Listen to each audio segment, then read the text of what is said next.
नमस्कार बच्चों, हम लोग पढ़ रहे हैं कक्षा छठवीं में समीकरण इक्वेशन और इसमें हमने भाग 1 पढ़ लिया था बच्चों। आज हम पढ़ेंगे भाग 2 और देखेंगे अति महत्वपूर्ण प्रश्नों को भाग 2 में और देखेंगे बच्चों समीकरण को कैसे हल किया जाता है।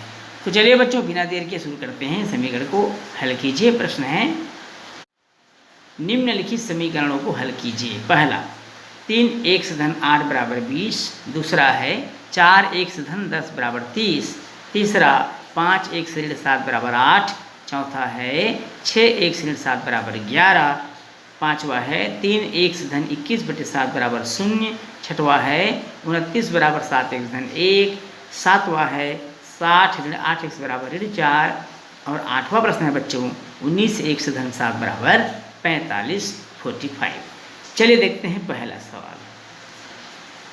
पहला है 3x धन 8 बराबर 20। सबसे पहले हम देखेंगे बच्चों बराबर के पहले और बराबर के बाद के पदों में समान पद कौन सा है। तो बराबर से पहले 8 संख्या है और बराबर के बाद संख्या 20 है। ये दोनों सजाती है तो हम सजातियों को एक साइड कर लेंगे पक्षांतर करने पर। 8 को पक्षांतर करने पर इसका एक तरीका ऐसा ही है बच्चों की संख्या 8 धनात्मक है तो दोनों तरफ 8 घटा दीजिए। अगर ये ऋणात्मक होता तो दोनों तरफ 8 जोड़ देते, ऐसा भी कर सकते हैं। आप पक्षांतर कर लीजिए। सबसे अच्छा तरीका है 20 ऋण 8, क्योंकि ये धन में है, पक्षांतर करने से वो चिन्ह बदल जाएगा, वो हो जाएगा ऋण। अब 20 में 8 घटा दीजिए बच्चों, बचेगा 12। x बराबर 12 बटे, अब यहाँ 3 को पक्षांतर करें बच्चों, गुणा है, इधर हो जाएगा भाग 12 बटे 3, 3 चौके 12 भाग हो जाएगा, x बराबर हो जाएगा 4। तो हमारा आंसर कितना प्राप्त हो गया बच्चों? x बराबर 4 प्राप्त हो गया। चलिए देखते हैं दूसरा सवाल। दूसरा सवाल है 4x धन 10 बराबर 30। यहाँ भी वही कंडीशन है बच्चों जैसे इससे पहले के सवाल में था। 10 को हम पक्षांतर कर देंगे क्योंकि 30 और 10 सजातीय पद है, धन में है, उधर जाकर हो जाएगा ऋण।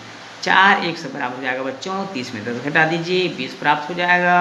x बराबर 20 बटे 4, क्योंकि यहाँ गुणा इधर आकर भाग हो जाएगा, काट देंगे, 4 पंचे 20 और x बराबर हमको मिल जाएगा 5। ये हमारा आंसर हो जाएगा। इसमें तीसरा सवाल है बच्चों 5x ऋण 7 बराबर 8। अब यहाँ पर क्या करेंगे हम ऋण 7 को पक्षांतर कर देंगे, तब हमको मिलेगा 5x बराबर 8 धन 7। अब यहाँ ऋण 7 था बच्चों, पक्षांतर करने से वो धन 7 हो जाएगा, प्लस 7 हो जाएगा। 5x बराबर हो जाएगा बच्चों 8 और 7 को जोड़ दीजिए, 8 7 होता है 15।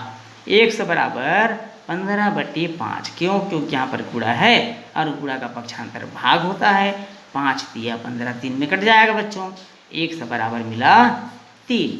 ये इसका आंसर हो जाएगा। अब हम इसी में चलते हैं, अगला प्रश्न है और वो है आपका चौथा सवाल है 6x ऋण 7 बराबर 11। यहाँ भी आप देख रहे होंगे बराबर से पहले ऋण 7 है, बराबर के बाद 11 है, सजाती है। हम ऋण 7 को पक्षांतर कर देंगे तो वो उधर जाकर हो जाएगा धन 7। 6x बराबर हो जाएगा 11 और 7 जोड़ दीजिए, 11 7 18। फिर यहाँ पर हम x को पक्षांतर कर देंगे बच्चों, x बराबर हो जाएगा 18 बटे 6। जब 6 पक्षांतर होगा, गुणा है, उधर जाकर भाग हो जाएगा, 6 या 18 कट गया, x बराबर हमको मिल जाएगा 3 और ये आंसर हो जाएगा। चलिए चलते हैं इसमें 5वें प्रश्न की ओर। 5वां प्रश्न है 3x धन 21 बटे 7 बराबर 0। अब यहाँ हम क्या करेंगे बच्चों, सबसे बराबर के बाद तो शून्य है तो पहले वाले 21 बटे 7 को हम पक्षांतर कर देंगे, तो ये हो जाएगा उधर जाकर ऋण 21 बटे 7। 3 गुणा में है, पक्षांतर करेंगे तो उधर हो जाएगा भाग, अर्थात ऋण 21 बटे 7 गुणा 1 बटे 3। अब देखिए बच्चों कट रहा है, क्या कट गया, 7 एकम 7, 7 21, 3 और 3 फिर कट गया बच्चों, कुछ भी नहीं बचा, अर्थात ऋण 1 बचा है। ये हमारा आंसर हो जाएगा। अब इसी में बढ़ते हैं बच्चों अगले प्रश्न अर्थात छठवां की ओर। छठवां प्रश्न दिया हुआ है 29 बराबर 7x धन 1। अब यहाँ पर हम 1 को अपने साइड ले आएंगे बच्चों, बराबर के बाद दिया है, हम इसको पहले पक्षांतर कर लेंगे। सजाती एक तरफ हो जाएगा, एक पक्षांतर होगा तो ऋण 1 हो जाएगा, क्योंकि वो धन में दिया हुआ है, बराबर 7x। 29 में 1 घटा दीजिए, 28 बचेगा बराबर 7x। x बराबर हो जाएगा 28/7, 4 बार में कट जाएगा बच्चों, x बराबर हमको मिल जाएगा 4। ये आंसर हो जाएगा। आइए देखते हैं 7वां प्रश्न। 7वां प्रश्न है 60 ऋण 8x बराबर ऋण 4। अब यहाँ पर क्या करेंगे बच्चों, 60 को पक्षांतर कर देंगे तो बचेगा इधर ऋण 8x बचेगा, ऋण 4 ऋण 60 हो जाएगा। ऋण 8x बराबर हो जाएगा सजाती अर्थात समान चिन्ह हमेशा जुड़ते हैं, चाहे वो ऋण हो या धन धन हो। यहाँ पर ऋण 4 ऋण 60 जुड़ जाएगा, ऋण 64 हमको मिल जाएगा बच्चों। x बराबर हो जाएगा ऋण 64 बटे ऋण 8। दोनों तरफ आंसर हर में ऋण है, कट गया, 64 को 8 से भाग दे देंगे, 8 बार में कट जाएगा, अर्थात हमको मिल जाएगा x बराबर 8 × 64 अर्थात 8। ये हमारा आंसर हो जाएगा। अब इसी में देखते हैं 8वां प्रश्न है। 8वां प्रश्न है बच्चों 19x धन 7, 19x धन 7 बराबर 45, 45। अब हम 7 को पक्षांतर कर देते हैं, 19x बराबर हो जाएगा 45 ऋण 7। 45 में 7 घटा दीजिए बच्चों, कितना बच जाएगा 38। कितना बचेगा 38, 38। अब हम क्या करेंगे, 19 को पक्षांतर कर देंगे, इधर गुणा है, यहाँ आकर हो जाएगा भाग, 19 से कम 19, 19 दूनी 38, x बराबर हमको मिल जाएगा 2 और यही आंसर हो जाएगा। आइए बच्चों देखते हैं अगला प्रश्न। किसी संख्या का दोगुना 10 है, संख्या क्या होगी? प्रश्न एक बार और सुन लेंगे बच्चों।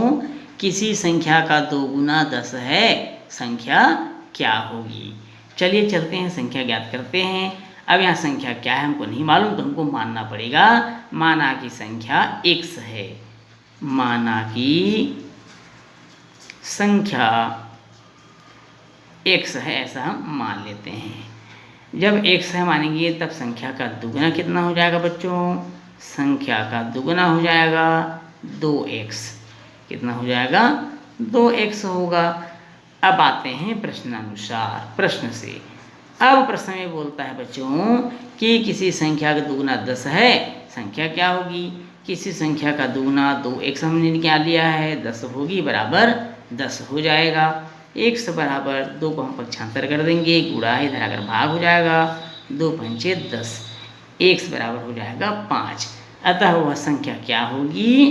5 होगी। अतः वह संख्या क्या होगी बच्चों? 5 होगी। चलिए बच्चों चलते हैं अगले प्रश्न की ओर। 25 पैसे के कितने सिक्के 10 रुपए के बराबर होंगे? प्रश्न एक बार और सुन लेंगे बच्चों। 25 पैसे के कितने सिक्के 10 रुपए के बराबर होंगे? आइए देखते हैं बच्चों कितने सिक्के होते हैं 10 रुपए के बराबर। तो सबसे पहले हम 10 रुपए को पैसे में बदल लेते हैं। 10 रुपए बराबर हो जाएगा 10 गुणित 100 पैसे, अर्थात 10 का गुणा हम 100 से करेंगे तो हमको प्राप्त हो जाएगा 1000 पैसे। कितने पैसे मिल जाएंगे? 1000 पैसे मिल जाएंगे। अतः 25 पैसे की संख्या, 25 पैसे के सिक्कों की संख्या हमको ज्ञात करना है बच्चों। 25 पैसे की सिक्कों की संख्या बराबर हो जाएगा 1000 पैसे बटे 25 पैसे के सिक्कों की संख्या। ज्ञात करना है तो 25 से हम भाग कर देंगे, 25 चौक 100, 25 शून्यम शून्य, अर्थात कितने सिक्के हमको प्राप्त हो जाएंगे? 40 सिक्के। तो 25 पैसे के 40 सिक्के 10 रुपए के बराबर होंगे। ये हमारा आंसर हो जाएगा। आइए बच्चों देखते हैं अगला प्रश्न। किसी संख्या के आधे में से यदि 4 घटाएं तब 6 प्राप्त होता है, संख्या क्या होगी? एक बार और प्रश्न को सुन लेंगे बच्चों। किसी संख्या के आधे में से यदि 4 घटाएं तब 6 प्राप्त होता है, संख्या क्या होगी? आपको ज्ञात करना है। माना कि संख्या x है, हमको मानना पड़ेगा बच्चों। माना कि संख्या x है, कितना मान लेते हैं हम संख्या को? x मान लेते हैं, x है।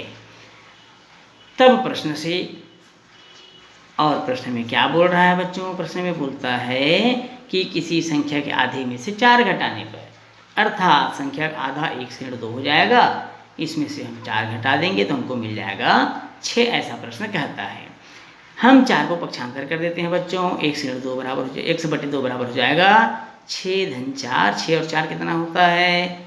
10 होता है। तिर्या गुणा कर देंगे, 1 से बराबर 2 धाम 20, कितना प्राप्त हो जाएगा? 20। अतः वह संख्या 20 होगी। अतः वह संख्या 20 होगी। यह हमारा आंसर हो गया। बच्चों, इस प्रश्न के साथ कक्षा 6वीं गणित में समीकरण ही समाप्त होता है। बच्चों, यदि आप चैनल में नए हैं तो इस वीडियो को सब्सक्राइब जरूर करिएगा, चैनल को सब्सक्राइब करिएगा, वीडियो को लाइक और शेयर करना बिल्कुल मत भूलिएगा। तो बच्चों, निश्चित रूप से मैं ऐसा उम्मीद करता हूँ कि आपको यह प्रश्नावली या अध्याय समीकरण अच्छे से समझ में आया होगा। हम फिर मिलेंगे बच्चों अगली क्लास में एक नए अध्याय के साथ, नए प्रश्नावली के साथ, नए प्रश्नों के साथ।